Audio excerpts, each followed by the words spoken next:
tungkol sa mga Marcoses at kay Ferdinand Marcos.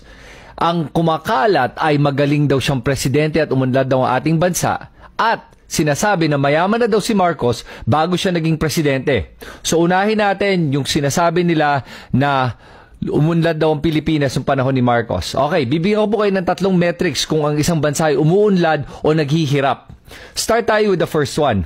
Alam ba nyo, nung panahon ni Marcos, nung nag-umpisa siya, nung 1965 na maging Pangulo, yung peso to the US dollar was 3 pesos and 90 cents to the US dollar.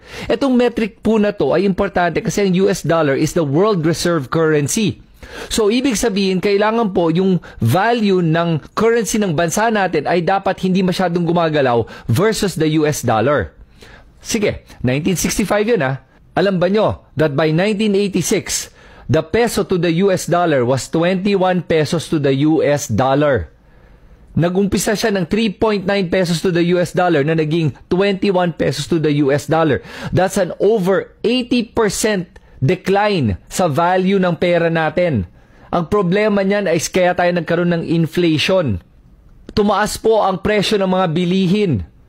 Ang hirap po bumili ng mga pagkain at mga kailangan natin sa bahay dahil wala na pong halaga yung ating pera. Yun po ang panahon ni Marcos.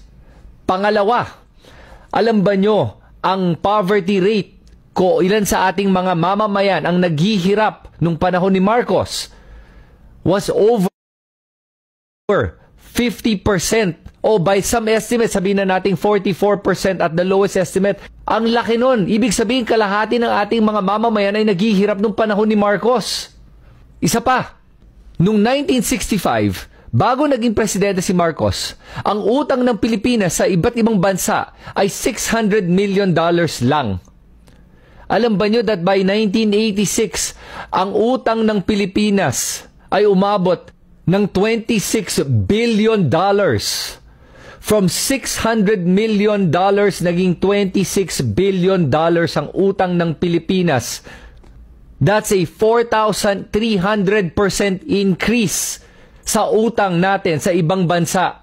At sinasabi nyo na marami siyang napatayong proyekto. Sa dami ng inutang niya, kulang pa yung mga proyekto na mga pinatayo niya at naginawa niya. At alam naman natin ang pamamalakad ng politiko, di ba? Magpapatayo, sabihin natin yung ginastos doon is 100 million pesos. Ang tatago niya o ibubulsa niya is 50 million. At the conservative estimate, nakita nga natin yung iba, mga 80% ang tinatago. So kung 100 million, 80 million tinatago ng mga politiko. Gusto ba niyo yun? Na yung ibibigay sa inyo is 20 pesos tapos yung 80 pesos sa kanya. Tapos pasasalamatan mo pa siya. Grabe yung inutang ni Marcos. Alam mo ba, hanggang ngayon, binabayaran pa natin yung utang ni Marcos.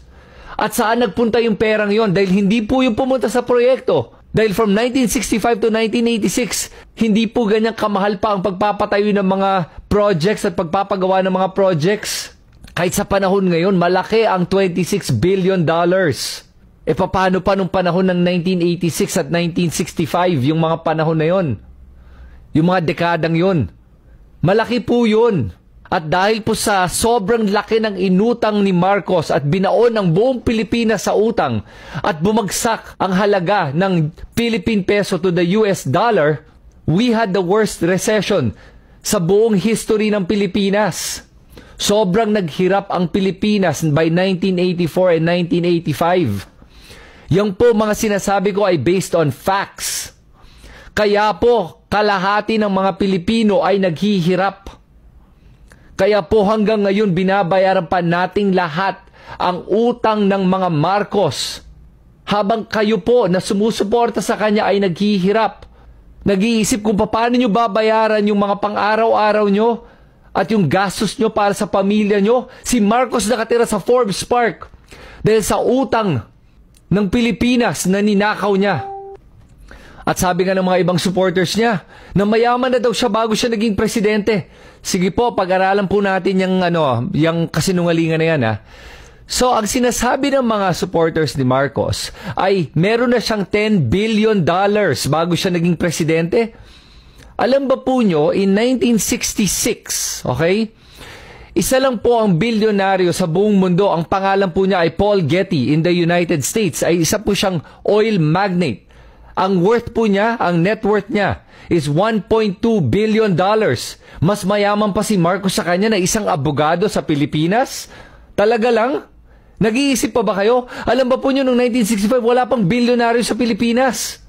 Tapos si Marcos, 10 billion? Kahit sa panahon ngayon, sinasabi niyo mas mayaman pa siya sa mga Gokongwei? Mas mayaman pa siya sa mga Ayala? Mas mayaman pa siya kay Henry C? Talaga mong pinaniniwalaan niyo yan?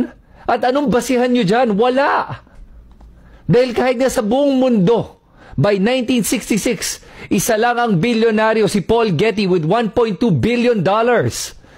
At mas mayaman pa si Marcos pagiging abogado sa Pilipinas. Hindi ba kayo nagtataka na si Marcos umutang ng $26 billion? Tapos nung umalis siya ng Pilipinas, meron siyang hawak na about $10 billion. Tapos sasabihin niyo sa akin, hindi, mayaman talaga si Marcos. Magtaka naman kayo ng konti at mag-isip kayo. At pag-isipan natin itong lahat habang tayong lahat ay naghihirap na maghanap ng pambayad para sa ating mga pamilya. Habang si Marcos ay nakatira ngayon yung buong pamilya niya sa Forbes Park na kayaman-yaman. Hindi po umunlad ang Pilipinas ng panahon ng Marcos. Naghirap po tayong lahat at hanggang ngayon naghihirap pa tayong lahat dahil sa mga ninakaw niya sa ating bansa. Kaya mag-isip-isip na tayong lahat, huwag tayong maging mangmang. Yan ang katotohanan.